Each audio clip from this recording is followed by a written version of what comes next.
Une certaine confidentialité restant nécessaire, nous ne verrons pas tous les détails de l'opération menée cet après-midi à Ostende.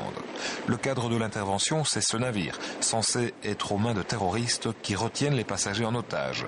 Lorsque débute l'assaut, un balai d'hélicoptères mais aussi de bateaux permet aux troupes d'élite de monter à bord du navire. Ces hommes viennent d'Espagne, des Pays-Bas, d'Allemagne, de Suède et du Danemark, sans oublier la Belgique. 6 pays regroupés au sein de cette unité spécialisée dans l'intervention en mer, forte de 300 hommes, 10 bateaux et 7 hélicoptères, plus efficace aujourd'hui qu'au moment de sa création. Le chemin à parcourir est encore long, mais quand on se retourne, on a déjà fait un excellent travail. On est déjà beaucoup plus performant que nous n'étions il y a 4-5 ans. Que vous manque-t-il encore? Il nous manque quelque part des moyens. Vous avez vu, il y a des moyens lourds qui sont mis en œuvre.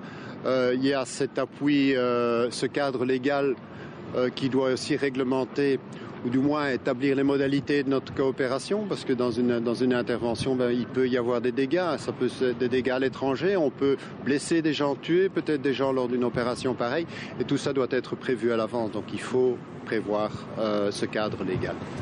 Et c'est peu dire que le groupe Atlas, qui regroupe au total 29 pays, espère vraiment que l'Europe va établir rapidement ce fameux cadre légal. Mais c'est une matière très délicate.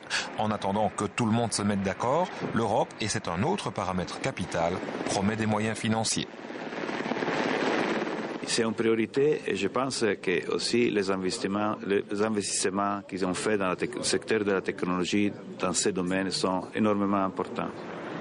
Précision tout aussi importante, la philosophie de ces troupes d'élite est axée sur la libération des otages, que ce soit dans un avion, une école ou un bateau. L'histoire ne dit pas si les otages fictifs de cet après-midi en ont profité pour déguster les crevettes fraîchement pêchées.